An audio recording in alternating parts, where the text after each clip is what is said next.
ദേവേന്ദ്ര, താങ്കൾ എവിടെയാണ്? ഇതെന്ത് വിപരീതമാണ്? ദേവലോകം തന്നെ നടക്കുകയാണല്ലോ. ദേവേന്ദ്ര! ചന്ദ്രദേവ, നമുക്ക് ശ്വസിക്കാൻ പറ്റുന്നില്ല. ശ്വാസം മുട്ടുന്നത് പോലെ. വായുദേവ, വായു സ്വന്തം പരിധിയിൽ വച്ചിരിക്കുന്ന താങ്കൾക്ക് ശ്വാസം മുട്ടൽ അനുഭവപ്പെടുന്നുവെങ്കിൽ ഞങ്ങളുടെ അവസ്ഥ ഒന്ന് ചിന്തിച്ചു നോക്കിയാലും. പറ്റുന്നില്ല. വരുണദേവ, വലിയ കാറ്റ് തീയ പേമാരി മഴ കൊണ്ട് ശമിപ്പിക്കുന്ന മഴയുടെ തന്നെ അധിപനായ താങ്കൾക്ക് ഈ അവസ്ഥയോ? ഇതെന്ത് വിപരീതം! ഈ ദേവലോകത്തിനെ സ്തംഭിപ്പിക്കുന്ന ശക്തി ആർക്കാണുള്ളത്? ദേവന്മാരായ നമുക്കിത് താങ്ങാൻ കഴിയാത്ത അവസ്ഥയാണെങ്കിൽ സാധാരണ ജീവജാലങ്ങളുടെ അവസ്ഥ? ഈ കുലുക്കവും ഈ ശ്വാസം മുട്ടലും ത്രിലോകങ്ങളെ നശിപ്പിക്കുമെന്നാണ് തോന്നുന്നത്. ദേവന്മാരുടെ രാജാവായ ദേവേന്ദ്ര, താങ്കൾ എവിടെയാണ്? എന്താ വലിയ ബലമുള്ള കാട്ടാനെ കപ്പലിൽ കൊണ്ടുചെല്ലുമ്പോ അത് അങ്ങുമിങ്ങും അനങ്ങുമ്പോ വള്ളം ചാഞ്ചാടുന്നത് പോലെ ദേവലോകം ഉലയുകയാണല്ലോ. നമുക്ക് ശ്വസിക്കാൻ പറ്റുന്നില്ലല്ലോ. ദേവേന്ദ്ര, താങ്കൾക്കും ഈ അവസ്ഥയോ? ദേവന്മാരുടെ രാജാവായ താങ്കളുടെ ശക്തി കൊണ്ട് ഈ വിപരീതത്തിന് വെറുതെ കൊണ്ടുവന്ന് ഒരു പ്രതിവിധി ഉണ്ടാക്കി തരുമെന്ന് വിശ്വസിച്ചാണ് ഞങ്ങൾ വന്നിരിക്കുന്നത്. താങ്കളുടെ അവസ്ഥ അതിലും ദയനീയമായിട്ടാണ് കാണുന്നത്. അങ്ങനെയാണെങ്കിൽ ഇത് എന്തുകൊണ്ടാണ് സംഭവിക്കുന്നതെന്ന് താങ്കൾ അറിയുന്നില്ലയോ? ചന്ദ്രദേവ, എല്ലാം അറിയുന്ന അങ്ങിത് പറയുന്നത് ഉചിതമോ? എനിക്കെന്നല്ല, അല്ല, നമുക്കെന്ന് എന്തെങ്കിലും ഒരു ശക്തി ഉണ്ടെങ്കിൽ അത് പരമദിവ്യനായ ഭഗവാൻ ശ്രീ വാസുദേവൻ നമുക്ക് നൽകിയ ദാനമല്ലേ? ഒരു പക്ഷേ ഭഗവാൻ എന്തെങ്കിലും ലീലകൾ നടത്താൻ കരുതിയിട്ടുണ്ടെങ്കിൽ അത് നമുക്ക് എങ്ങനെ അറിയാനാണ്? എനിക്കെന്തോ ഇത് ഭഗവാന്റെ ലീലയായിട്ട് തോന്നുന്നില്ല. മഹാപ്രളയത്തെ ഉണ്ടാക്കി ത്രിലോകത്തെ ഉന്മൂലനം ചെയ്യാൻ പദ്ധതിയിട്ടിരിക്കുകയാണ്. അങ്ങനെയാണെങ്കിൽ നമുക്ക് ബ്രഹ്മദേവനെ സമീപിക്കാം.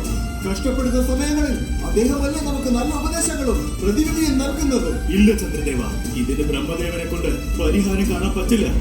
എന്തുകൊണ്ടാണ് അങ്ങനെ പറയുന്നത് ദേവേന്ദ്ര? പരലോകം, ഭൂലോകം, കീഴ്ലോകം എന്ന ത്രിലോകങ്ങളും സ്തംഭിച്ചിരിക്കുകയാണ്.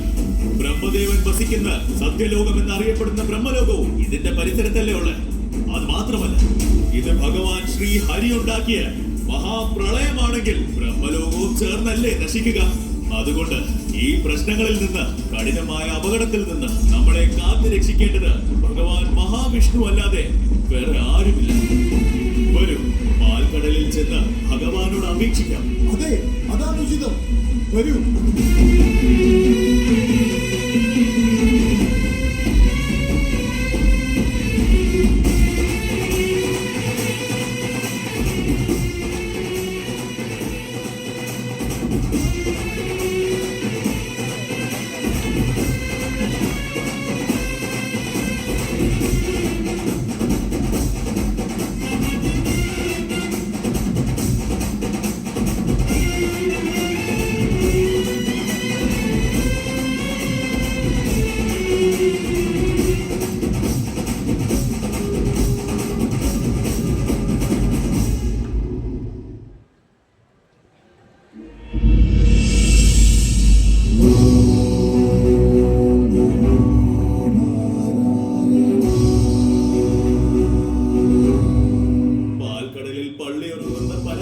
വാസുദേവ, എല്ലാ ജീവരാശികളുടെയും മനതാറിൽ നിലകൊള്ളുന്ന പരമ്പൊരുളെ ഞങ്ങളുടെ കൂപ്പുകൈകൾ സ്വീകരിച്ചാലും സ്വാമി.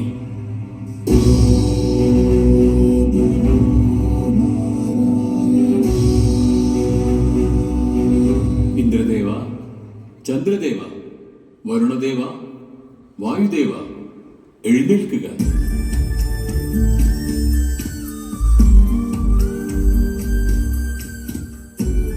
പരമപുരുഷനായ ഭഗവാനെ ചലിക്കുന്നതും ചലിക്കാത്തതുമായ എല്ലാ ജീവരാശികൾക്കും അങ്ങാണ് രക്ഷകനായി നിലകൊള്ളുന്നത്.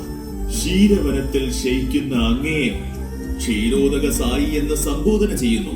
പാൽക്കടലിൽ പള്ളി കൊണ്ട് ബ്രഹ്മദേവനെ നാഭികമലത്തിൽ നിന്ന് സൃഷ്ടിച്ച് വൃഷ്ണിഗർഭ എന്നറിയപ്പെടുന്ന ഗർഭോദക സായി വിഷ്ണുവിനും അങ്ങേക്കും ഒരു വ്യത്യാസവുമില്ല.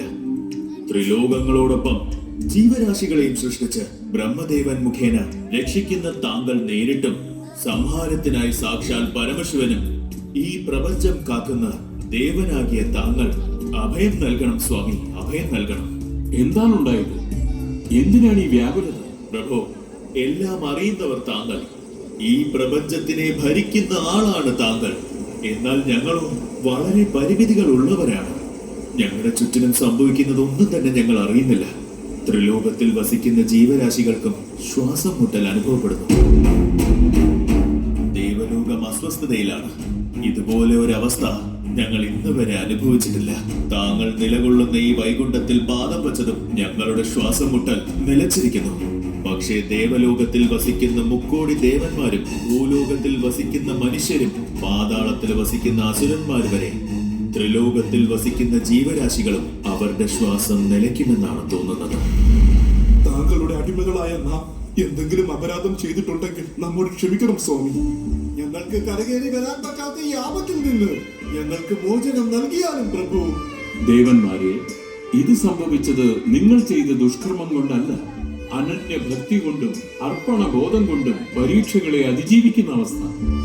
എന്റെ ഭക്തൻ എൻ സ്മരണയാൽ എന്നിൽ ലയിച്ചതുകൊണ്ട് ത്രിലോകങ്ങളും ആടിയുലയുകയാണ്. ഒറ്റക്കാലിൽ ധ്യാനിക്കുമ്പോൾ തന്റെ പെരുവിരൽ ഭൂമിയിൽ ഊന്നിയതുകൊണ്ട് ആ പെരുവിരലിന്റെ ഊന്നലിന്റെ ശക്തിയാൽ ത്രിലോകങ്ങളും വിറങ്ങലിച്ചു. അഷ്ടാംഗ യോഗത്താൽ തന്റെ ശ്വാസത്തെ ഒന്നടങ്കം നിയന്ത്രിച്ചതുകൊണ്ട് ഈ പ്രപഞ്ചത്തിന്റെ ശ്വാസം തന്നെ അവൻ നിശ്ചലമാക്കി. ആരാണ് പ്രഭു എല്ലാ ജീവരാശികളുടെയും ശ്വാസം തന്റെ ധ്യാനം കൊണ്ട് സ്തംഭിപ്പിച്ച ആ ഉത്തമ ഭക്തൻ ആരാണ്? ധ്രുവൻ, സ്വയംഭൂ മനുവിന്റെ പേരക്കുട്ടിയും ഉത്താനപാദരിന്റെ പുത്രനുമായ ധ്രുവൻ. ഗുരുകുല പഠനം കൂടെ പൂർത്തീകരിക്കാത്ത ആ ചെറിയ ബാലൻ ധ്രുവൻ തന്റെ കഠിന തപസ്സുകൊണ്ട് യോഗത്തിന്റെ പൂർണ്ണഫലം അവൻ നേടിയിരിക്കുന്നു. എന്നെ മനസ്സിൽ പ്രതിഷ്ഠിച്ച് യോഗത്തിന്റെ അന്തിമ നിലയായ സമാധി നിലയിൽ നിലകൊണ്ടിരിക്കുന്നു. ഇതെന്തൊരു അതിശയം! എത്രയോ സംവത്സരങ്ങൾ കൊടും കാട്ടിനകത്ത് തീവ്രമായി ധ്യാനം ചെയ്യുന്ന ഋഷിവര്യന്മാർക്ക് പോലും അസാധ്യമെന്ന് കരുതുന്ന സമാധി നിലയെ ചെറിയ ബാലൻ ധ്രുവന് ലഭിച്ചെന്നോ? ഇതെങ്ങനെ നേടി പ്രഭു? നന്മ നിറഞ്ഞ വൈഷ്ണവന്റെ ചങ്ങാത്തം കിട്ടിയാൽ സംസാര സാഗരം പോലും കടക്കാൻ കഴിയും. സമാധി നിലയിലും എത്തിപ്പെടാൻ കഴിയില്ല. നേടണമെന്ന വിചാരമുള്ളവർക്ക് എന്തും നേടാവുന്നതാണ്. പരമപുരുഷ ഭഗവാനെ, ഗുരുവന്റെ മഹിമകൾ താങ്കൾ പ്രശംസിക്കുന്നുവെങ്കിൽ തീർച്ചയായും ലോകം അംഗീകരിക്കും എന്ന് നിസ്സംശയം പറയാം. ഈ ചെറുപ്രായത്തിൽ തന്നെ അഷ്ടാംഗ യോഗം പരിശീലിക്കണമെന്ന് മനസ്സിൽ തോന്നിയ ചിന്ത ചെറുബാലകനായ ഗുരുവന്റെ മനസ്സിൽ എങ്ങനെയായിരിക്കും തോന്നിയത്?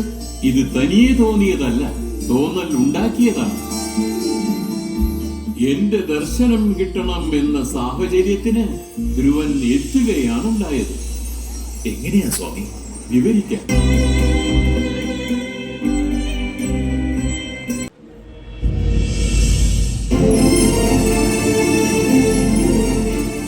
നമ്മുടെ നാട്ടിൽ ജനങ്ങൾ സന്തുഷ്ടരാണോ മന്ത്രി?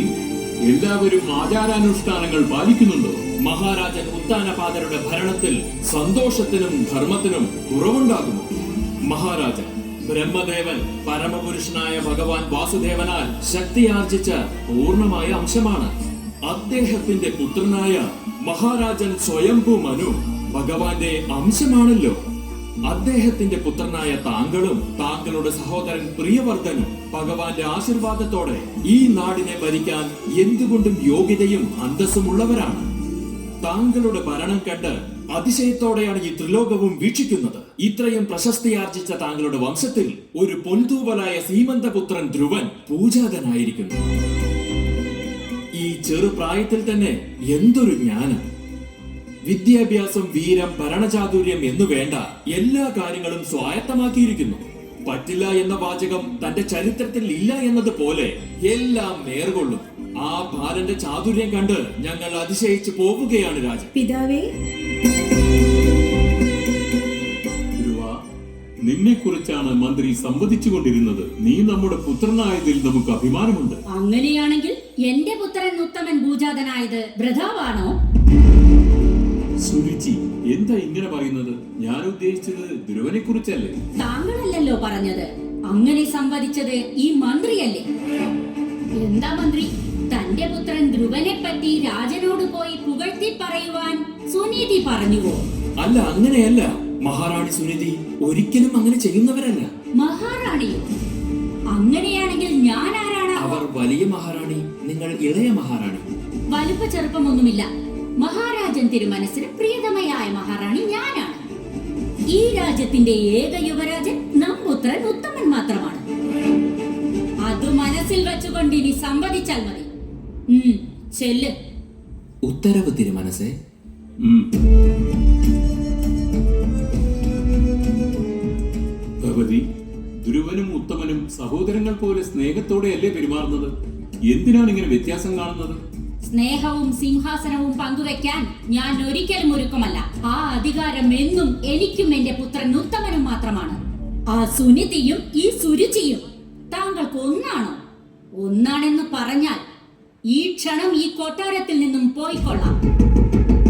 ജ്യേഷ്ഠ, നമുക്ക് നന്ദവനത്തിൽ പോയി കളിച്ചാലോ? ആ, കളിക്കാം, വാ.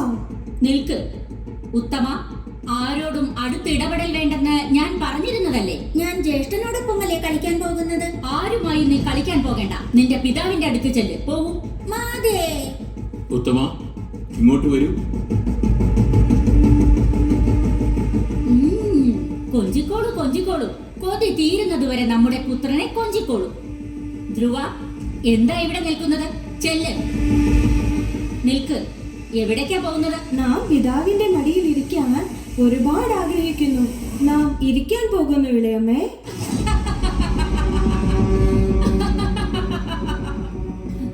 എന്തിനാ ചിരിക്കുന്നത്?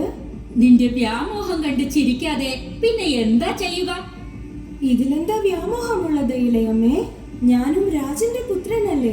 ജന്മം കൊണ്ട് നീ മഹാരാജന്റെ പുത്രനായിരിക്കാം, പക്ഷേ രാജന്റെ മടിയിലോ സിംഹാസനത്തിലോ ഇരിക്കാൻ നിനക്ക് അർഹതയില്ല. പാവം, നീ ഒരു ബാലനായതുകൊണ്ട് നിന്റെ ആഗ്രഹം സഫലമാകില്ല എന്നത് നിനക്കറിയാൻ കഴിയുന്നില്ല. എന്തുകൊണ്ട് സഫലമാവില്ല? ഞാൻ രാജന്റെ പുത്രനായിട്ടും എനിക്ക് തടസ്സമാവുന്നത് എന്താണ്? അതിന് കാരണം എനിക്കറിയണം. നീ ജന്മം കൊണ്ട് സുനിതയുടെ പുത്രനായി ജനിച്ചത് തന്നെയാണ് അതിന്റെ കാരണം.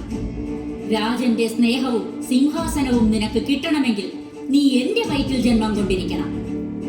അതിന് നീ പല വ്രതങ്ങളും തപസ്സുകളും അനുഷ്ഠിക്കേണ്ടതായുണ്ട്. ഒരുപക്ഷെ ഭഗവാൻ നാരായണൻ നിന്റെ ഭക്തിയിൽ സംപ്രീതനായി കരുണ കാണിച്ചാൽ നീ അടുത്ത ജന്മത്തിൽ എന്റെ വയറ്റിൽ പിറക്കും. അല്ലെങ്കിൽ എല്ലാം നിനക്ക് ത്യജിക്കേണ്ടതായി വരും. ഇളയമ്മേ, ഞാൻ താങ്കളെയും എന്നെ പെറ്റ അമ്മയെയും വേർതിരിച്ചു കണ്ടിട്ടില്ല. താങ്കളെ എന്റെ അമ്മയായാണ് കാണുന്നത്. ഉത്തമനെ സ്വന്തം പുത്രനായിട്ടല്ലേ എന്റെ അമ്മ കാണുന്നത്. പക്ഷേ ഇളയമ്മ എന്തിനാ വ്യത്യാസമായി കാണുന്നത്? എന്നെ നിന്റെ മാതാവായി നീ മാത്രം കണ്ടാൽ മതിയോ? നിന്നെ എന്റെ പുത്രനായി ഞാനും മനസ്സിൽ കാണണം. അതിന് നിനക്ക് അർഹത വേണം. ഭഗവാൻ വാസുദേവനെ പ്രീതിപ്പെടുത്തി നീ സ്വയം അർഹത നേടിയെടുക്കും. മരണം കൊണ്ട് ജീവൻ വെടിഞ്ഞ് എന്റെ വയറ്റിൽ വന്ന് പിറന്നുകൊള്ളൂ. നിന്റെ പിതാവിന്റെ സ്നേഹവും സിംഹാസനവും നിനക്ക് കിട്ടും. നിനക്കും ആനന്ദം ലഭിക്കും. നിൻ മരണം കണ്ട് നിന്റെ മാതാവ് മനം നൊന്ത് കരയുന്നത് കണ്ട് നമുക്കും ആനന്ദമുണ്ടാവും. പിതാവേ, ഉത്തമ, അകത്തേക്ക് പോകൂ മകനെ. ഇനിയും എന്തിനാണ് ഇവിടെ നിൽക്കുന്നത്? ചെല്ല്.